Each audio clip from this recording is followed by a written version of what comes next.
Hello, listeners, and welcome to the Eco-ish podcast. I'm Tracy Lydiot, founder of Sustainable Living School and your host today. The purpose of Eco-ish podcast is to illuminate the good work towards sustainability that companies are doing, honestly discuss trade-offs they may wrestle with, and to share their interesting stories to help listeners like you make informed choices. Eco-ish podcast honors the imperfect journey towards creating an eco-friendly brand in an unsustainable society. On today's episode of the Eco-ish podcast, we are pleased to introduce listeners to the founder of Bosnal, Krishna.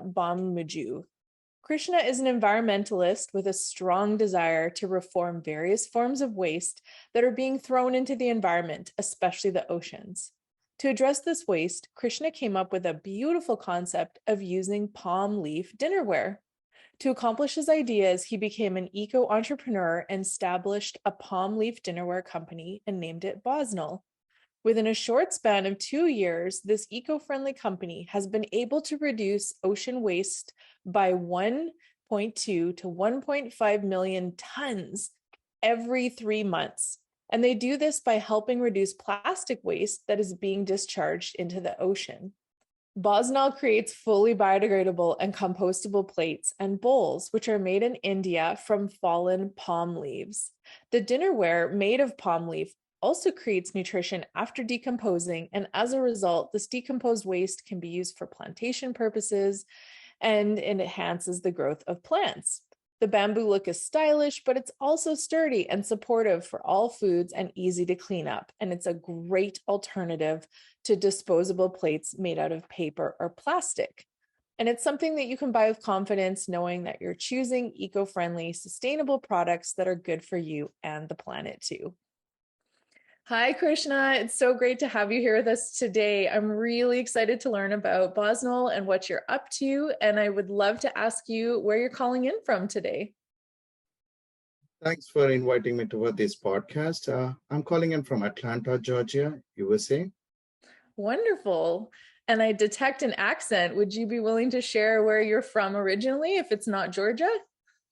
I'm born and brought up in India. So it's been my 14 years I'm living in US. I love it. Thank you so much. I really enjoy learning about where people are from because I think it really forms a better picture of our background and our interests and, the cultural perspectives we bring in, which I know is interwoven into your business. So I'm really looking forward to diving in about this with you.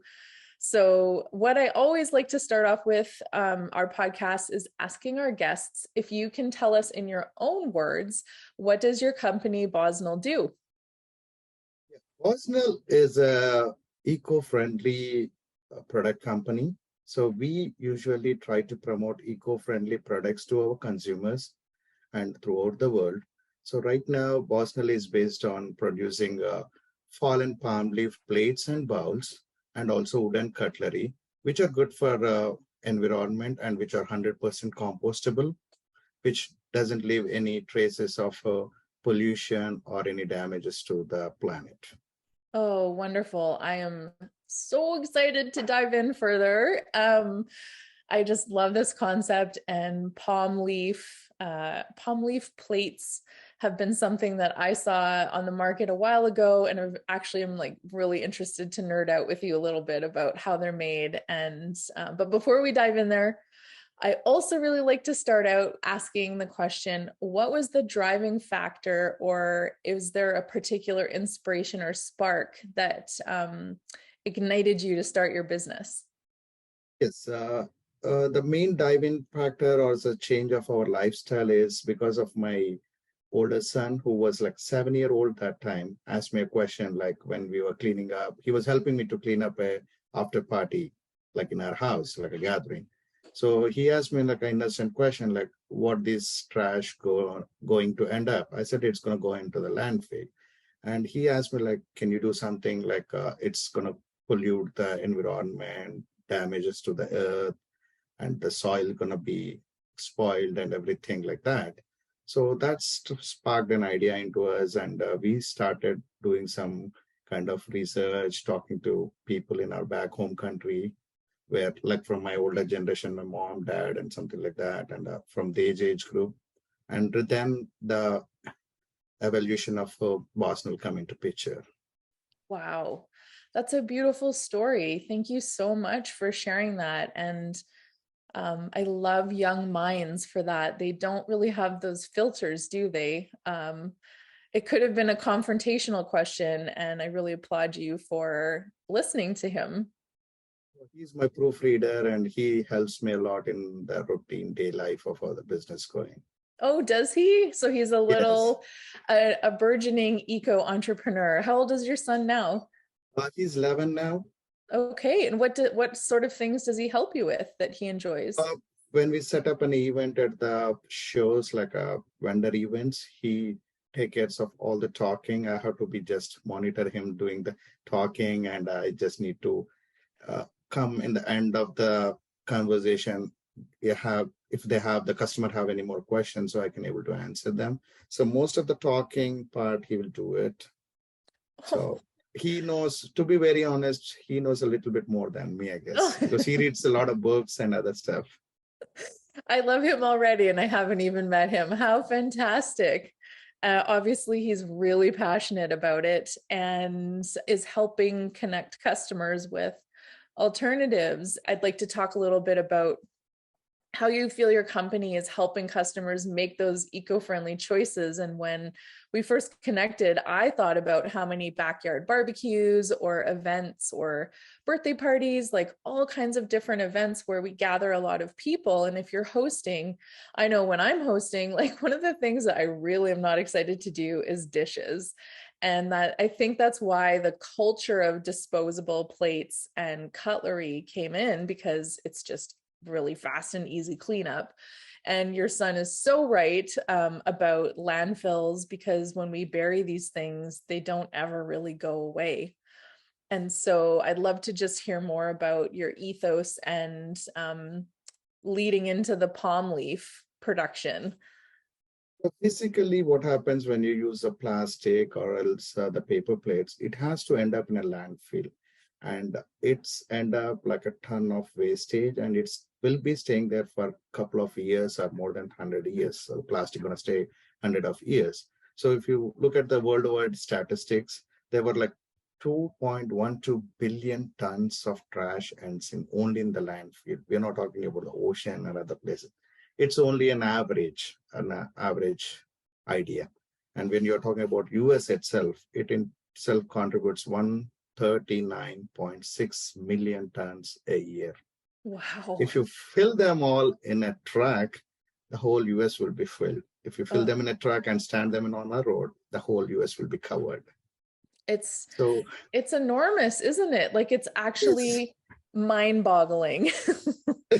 And So no, like a normal people, like everybody don't even think about that extent. that's such a great point, is like lots of times we don't think. When I was talking about this with another guest, is like oftentimes when we think about waste, the furthest our mind might go is my waste, like what day is my trash pickup, or is the garbage truck coming, and we don't think about it. And I feel like it might be fun actually to sort of pull apart those two things and have a little discussion about that too, because I could hear some folks saying like, well, it's paper plates. I know we do a lot of camping in Canada, and lots of times the paper plates would be used in the campfire, for example. And like, what's so wrong with that? Versus also the plastic cutlery. And so I'd love to pull those apart a little bit, and get your thoughts about the source of those materials and their impacts as well. When you're talking about the paper, the trees has to cut down to make a paper plate. Am I right? It's 100% right. So when you're talking of plastic, the plastic has to melt down, and it has a process where the chemicals are involved in it. So it is a catastrophic disaster when we keep using these kind of products for a very longer time. The difference between the palm leaf plates is that we need not to cut any trees, because these leaves are fallen naturally from the tree. So then only it is useful. So there is no tree damage done in the production of palm leaf plates. So it's all natural. So the leaf has to fall on its own. Then only the rural people will collect it and the product what we are getting as a palm leaf plate come into picture. Oh, I love So it. we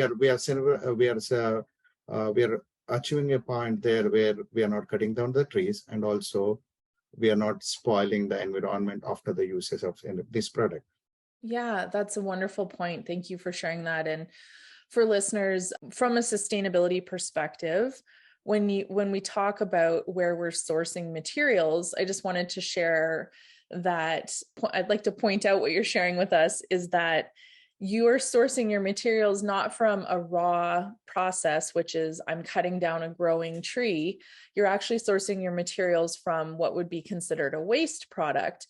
And one of the challenges from a sustainability perspective at a very root cause is that we constantly as a society are drawing too much and too quickly from those raw resources.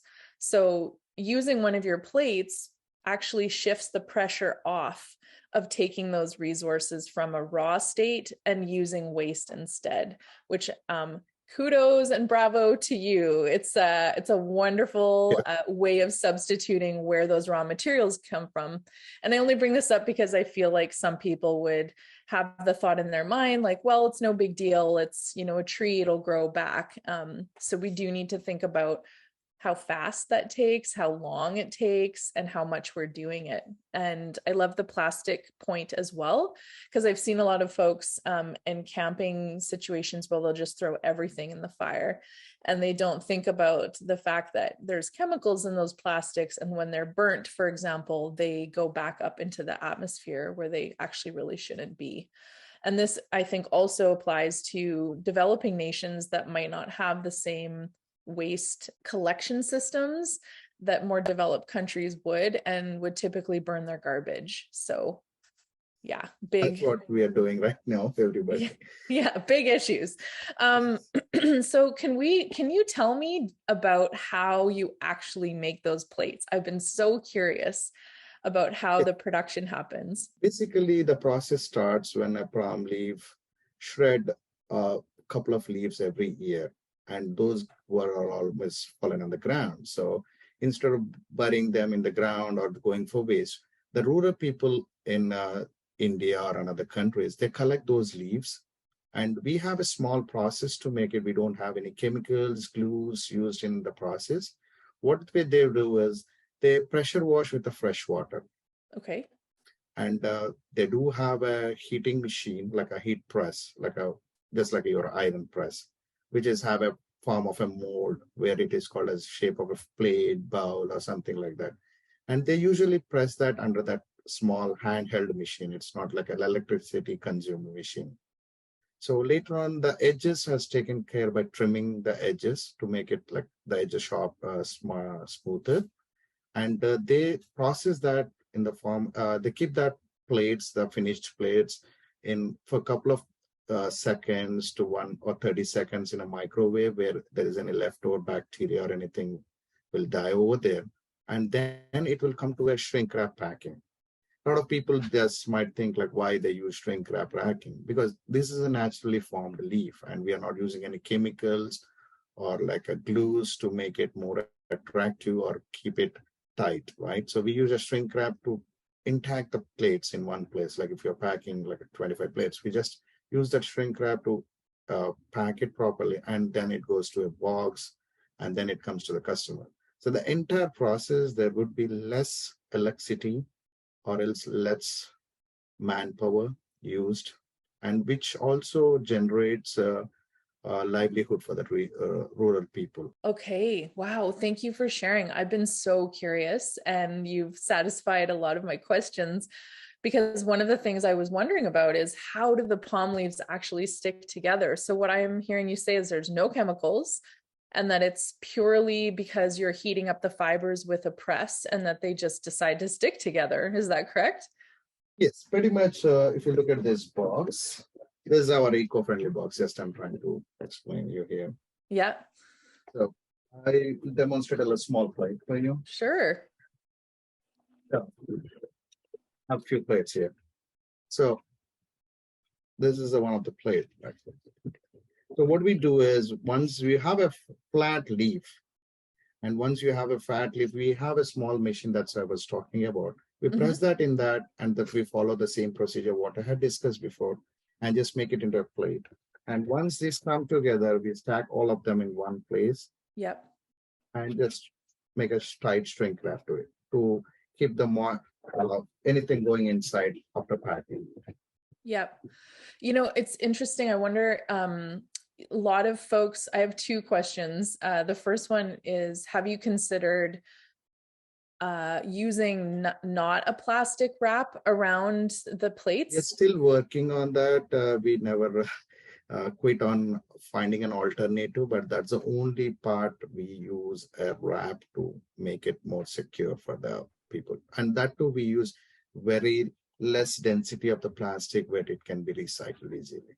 Yes, that's so, it's one of those things that we refer to as trade-offs. And the example that I give is, say you have like a really nutritionally dense snack cookie or a granola bar, and it's made with all organic ingredients, but you can't afford to wrap it as a company in the biodegradable wraps. You have to use the other wraps just to make it competitive on the market.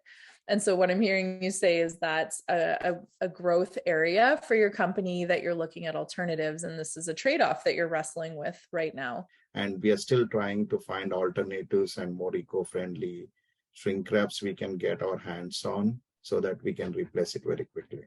Oh, wonderful. Well, we all know this is an unsustainable world, and that's the exact reason why I decided to do this podcast. So if any listeners out there have biodegradable plastic alternative shrink wrap, get in touch with Krishna. He wants to hear from you. The other question I had was around, I really loved what you said about being in a rural area. And I think it's in any country, it's a challenge to have economic development in rural areas. And typically manufacturing, it can sometimes be a challenge to set up in a rural area. So did you do this on your own? I'm really curious how you had this success with setting What this we up. did, what we did is we visited those places and we found people who are economically facing challenges to have a decent lifestyle. And we work with those people instead of working with big companies who has multi-million dollars in their assets. So we try to provide more revenue and more lifestyle for them, because if they will stop migrating to urban areas where there is already too much population around. So Bosnal is also working out with some regional charitable trusts and other places where they provide women empowerment, where the women are get to work like as men, because that's not a big factor in our countries like US and Canada, but it would be a factor in some countries. So Yes, these most of the work is done by the people.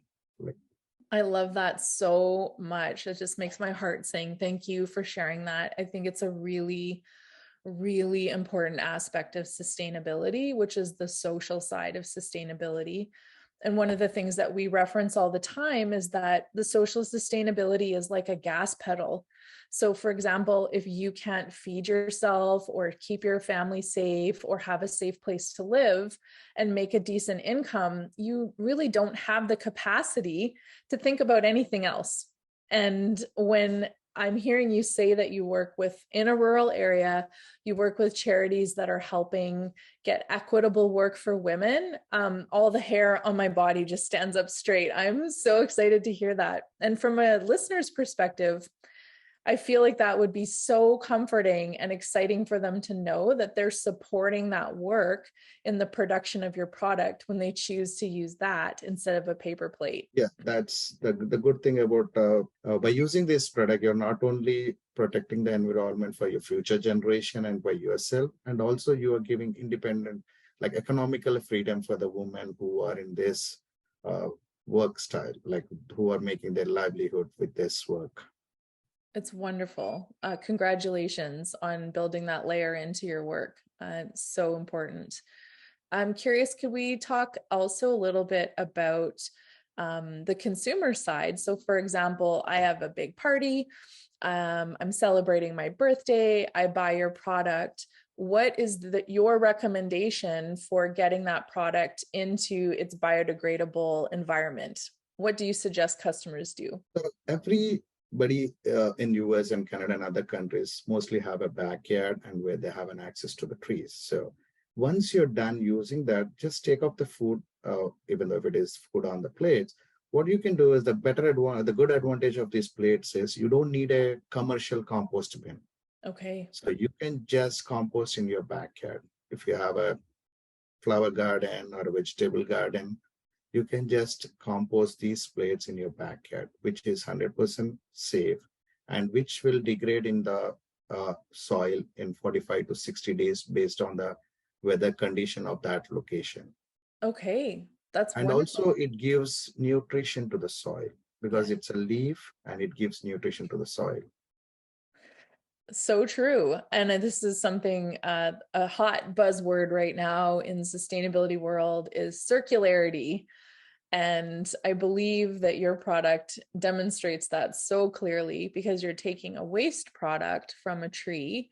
You're not hurting the tree, you're collecting the leaves off the ground, putting them through the process to form your plates and sterilize everything. And then what I heard you just say is that the folks at the end of that process, me having a party or a listener using them, can just really just put it in Yeah. their garden, put it in their compost. And I'm curious, if you live in a city, for example, will those city collections accept them for the composting? Yes, the city collections accept them because you can do it in a backyard, then the city should not have any problem taking them with you, or else you can just put it in any of your flower bins. Wonderful. Yeah. And And I was just thinking, if you, for example, are in an apartment building and you have a green bin system that takes all your organics, you can just pop it in there, is what I'm hearing you say. yes, and the good thing about other thing to attract your guest, these plates are uniquely made, and the grains, whatever it has come out, it has naturally forms. So if you look at the plates, if you have a set of 25 plates, those 25 plates don't look alike. Every plate has a different texture and different color. Means it's naturally formed on the leaf. So there's no more fighting like everybody got the same plates. For example, I can show you, if it is okay, I can show you. Sure. These are the two plates from the same packet I opened. You see the difference? Yes, I love it. So Yeah. for those that are listening only, one of the plates Yes. is a creamy white color, and then the other plate has darker stripes through it that are more brown, Other one. but they Okay. look exactly the same shape. And Yeah. yeah, one thing Everybody I has a love, different. everyone has a different character. So what you're saying is no one's going to steal my piece of chocolate cake. Yes. Yeah. That's what the hot topic when we have guests coming in with the kids, and they will try to figure out who has more grains in their plate and who has less. Oh, fun.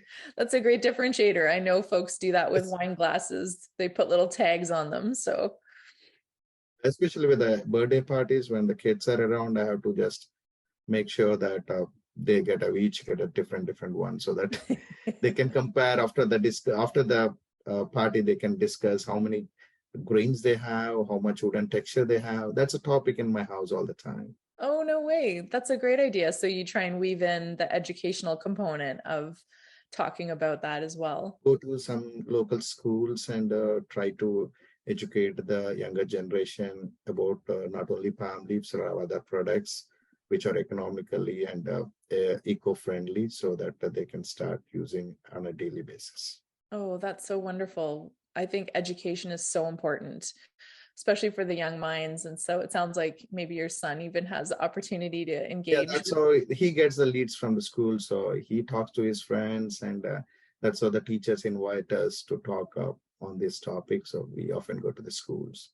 But as per the school policy, we cannot record because there were like kids around, so we cannot record that. So I cannot show it around to the audience. Of course. Well, thank you for sharing that. That's something also that you do, charitable work and education work to help educate young minds about this. I love it. One of the things I noticed in your write-up was the durability of these plates. Is that something that, for example, if a customer doesn't mind reusing these plates, is that a possibility, or is that something that you don't recommend? We don't, we do recommend it, but if it is the same person using on a dry snack, he can just wipe out with a damp cloth and just reuse it, because these can stay for at least a couple of days. Okay. Yeah. Yes, but if you're having a big sloppy meal like chili or something that's saucy, probably. Yes, basically these are made up of leaves, right? So over Yeah. a period of time, when the liquid interacts with the leaves, so the leaves automatically will slowly try to lose its texture. It doesn't mean that it is not safe, but it is safe, but you may not have the steadiness of the plate. Right. Which I believe durability, thank you for sharing that. Durability is a fantastic sustainability strategy. We talk a lot about that with, say, thrifting clothing or buying secondhand purses or shoes, like furniture. Even a lot of those products have lots of long-term durability in them, so we should try and make those products last as long, which is where my question was coming from. And so really, I think it's up to the listeners' tolerance of how they want to do that. And just before we move on, I did want to go back and talk briefly about the uniformity that customers expect, and I feel like are slowly starting to break away from. And a perfect example is your plates, where they're both functional even though they look different. And I also feel like this is where this comes up a lot with food, and how everything has to be so perfect and uniform, and that's not really nature. So I really want to thank you for bringing bringing that forward and showing us that things can still be useful and functional even if they have slight color changes or different looks to them. Yeah, because it gives like a natural woodeny texture. So that would be a unique to hosting, using them in your parties or events or on a regular basis. So using a paper plate, you will see it everywhere. When you use a palm leaf plate, that makes you unique, stand out in your party. That's wonderful, and embraces what nature is, which is not uniform. Has so much variety and diversity. It's wonderful. So one of the things I would love to ask you, besides the plastic packaging, the shrink wrapping that you're working to find an alternative for, are there any other hurdles or trade-offs that you've had to struggle with as you've developed your business? Right now, we are facing a lot of visibility, the visibility of the people, awareness among the people. So it's like a not a day process, right? It is a continuous effort that we need to bring these kind of eco-friendly products in front of the people. So as a small business owners, as a family business owner, it is a challenging part for us to reach more people. Right. Whereas when you compare with the corporate companies, they have their own marketing agencies and a budget to spend to reach it to more people. Whereas that you don't need, like you have 100,000 advertisements of plastic, paper, and all, right? They're billion-dollar companies. They can spend that kind of money to attract people. Like where we are talking about small businesses and family businesses, who want to promote eco-friendly life and also have a conscious of protecting the planet. It's quite challenging for us to reach to the people. Okay, so I heard visibility is one of the biggest challenges, which is very legitimate and super valid. And I know that a lot of listeners of this podcast have the same values I know that you do and I do, which is I always seek to support local. I always try to support small businesses, especially family run or women run, or people from marginalized populations of our general populace. So I love that you've shared that challenge, because I also don't think that's only your burden alone to carry that. So thanks for sharing that. And I noticed that you sell on Amazon, and I'm wondering if you can talk a little bit about how that's been for you as a small business, and if it's a help or a hindrance to getting more visibility and reach. Regarding the visibility, it's kind of a help. Based on the economical, like a financial part, it would be an hurdle, because Amazon is one of the leading e-commerce platforms. So in order to get our visibility, we have to place our product in a way where there would be more visibility. So Amazon, I have nothing bad about Amazon. I'm just to be honest with you, because their structure of shipping and all logistics, it takes most of the financial part, whatever that we are generating, it takes most of the part to Amazon and Walmart.com. We do have our presence in Walmart.com. So we have to bear that in mind, how we have priced out at those places. So usually we can less price at our store or directly purchase from us. In order to cover their expenses, we have to a little bit on the price point. We have to go up on that one. Right. So what I'm hearing you say is you probably have distributors and potentially sales reps that have helped you make those placements. And of course, there's a big difference between a retail price point and a wholesale price point. And the trade-off for the wholesale is that you get the distribution, the larger distribution network, say in a Walmart, for example. And that's a big deal. Yes, and moreover, like in-store availability, we are trying to get into more in-store purchases. Like it's a corporate thing, and we have to go through a lot of red tapes to get in our product into the shelf. Like Kroger, Publix, everybody has their own criteria to meet. So we are working towards that to make this product more available to the customer, so that we can reduce the cost and get it more available to the people, so that they can start using it often. Wonderful point. I did a little bit of this in the food industry, and when I started sharing about how difficult it is to get through that corporate red tape, and even just not even that it's red tape, but just get through their systems, because every corporation has specifications about how your packaging should look and where the barcode is and what your price point is and what kind of promotions you're going to be involved in. It's a heck of a journey, and it can take up to 24 months in some cases. So I think it's wonderful that you're such a young company and you're already working with a corporation like Walmart. And one of the things that I don't like shying away from is talking about money and talking about making money, because what you're doing is so important, because you're providing an alternative to the market. It's really important that you make money and that you're sustainable and that you can like continue to live and have this as a career. So when we come up the part of the money, when we are talking, it's not only the companies making the money, it's the majority goes to the people who are working in the background, like the rural women and rural women empowerment. That's how we going to spend that money on, so that they can have more options. I love it. You're living your values true to heart. Thank you for what you're doing for the world. I wish everybody thinking about a backyard party or a camping trip would find your product instead. And so this is part of the reason why I'm excited to have you on the podcast and get some more reach out there.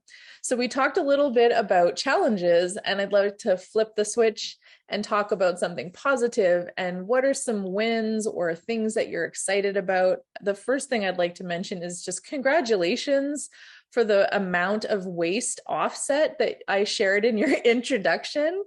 And beyond that, I'd love to hear what your plans are for the future and what you're excited about. Yes, when you're talking about the growth, we don't want to grow like a big multi-million company. We just want to have more people aware about the products and start using eco-friendly products. We have like palm leaf plate is one of the starting products we had introduced. We are having plans to introduce sugarcane products made up of sugarcane pulp. And we do have like 5-6 eco-friendly products which are 100% natural and where the trees are not being damaged. And it also, after compost, it will provide nutrition to the soil. That is the reason we are just working towards. And as a small business, we do have challenges. So the first thing is we started with one product. So as we grow, we're going to introduce more products and more all the eco-friendly products. So in no point of time, we are not thinking adding any other than eco-friendly products under our brand category. I love it. I love it so much. And it's probably a really interesting and creative journey to expand from your original product and incorporate more. So with the sugarcane, is that also going to be sourced from India, or is that some from a Yeah, different country? we do get from different countries, and whichever works for us, we will plan to get that from that country. Where we often, when we go to like a product launch, we personally visit the country. I myself visit the country and talk to the people over there and try to understand there how the things are working. And we don't want to do like multi big companies, just give them an order and you get it on the next day. We just want to change the lives of the people who are living in a rural places in those countries. It's not only my country. Oh, that's fabulous. And something potentially some listeners aren't fully aware of from a supply chain perspective. As your company grows, a lot of times you can get a lot of distance between you and the source of where your materials come from. And I really love that you just shared that that's a way that you operate your business, by going to those places and actually meeting the suppliers. So you continue to live the values that you shared earlier. So I really love that. Thank you for sharing about the expansion plans, and I'm really looking forward to hearing how that goes for you. Maybe we can book a second podcast and have an update at some point in time and hear how that's all going, if you're interested. So I just want to point out maybe how the Bosnal name got into the as a Sure. brand name. Yes. Yeah, Bosnal is mostly combination of my family names. So it's not like we figured it out from ourselves. It's a combination because we want to have a family business at the same time helping the other families. So we want to incorporate our brand name with our family name so that we can join other families and help them out in the same way. Oh, that's beautiful. Thank you for taking the time to share that. And I believe that's the true definition of legacy, that as you rise, you're pulling other people along with you. And I believe that's what a true leader does. So congratulations. I really see you and acknowledge you for that. If you could pick up a paintbrush or a magic wand and paint your ideal picture of a future outcome for Bosnal, what would that look like? I would only imagine if people just come across Bosnal, they should think it's a trustworthy brand who only produce eco-friendly products, not anything else. That's what we are aiming to do. Awesome. That's I my love that's it. my goal. That's your goal.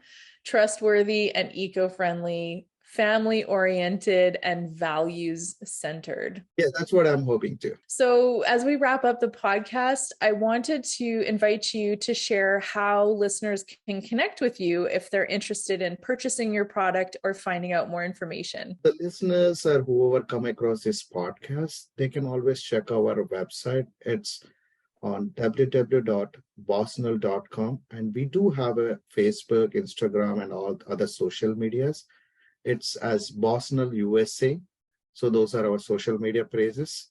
Please do share, subscribe us, and follow us on those pages. You will get latest updates, podcasts, blogs, and the pictures how we are trying to eradicate plastic out of this world.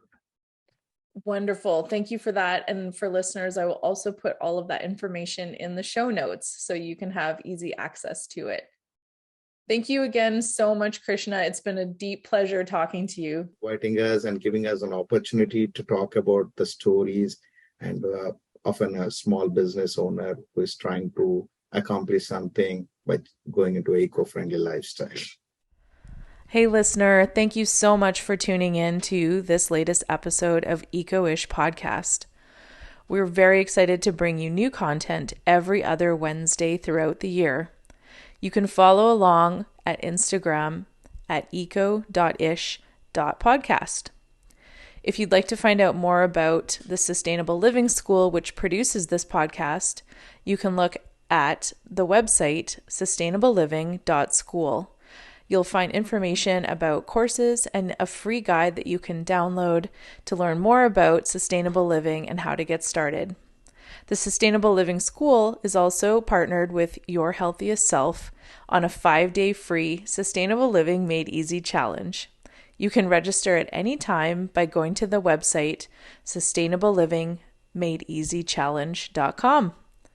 Thank you again, and we hope you'll tune in again soon. Bye for now.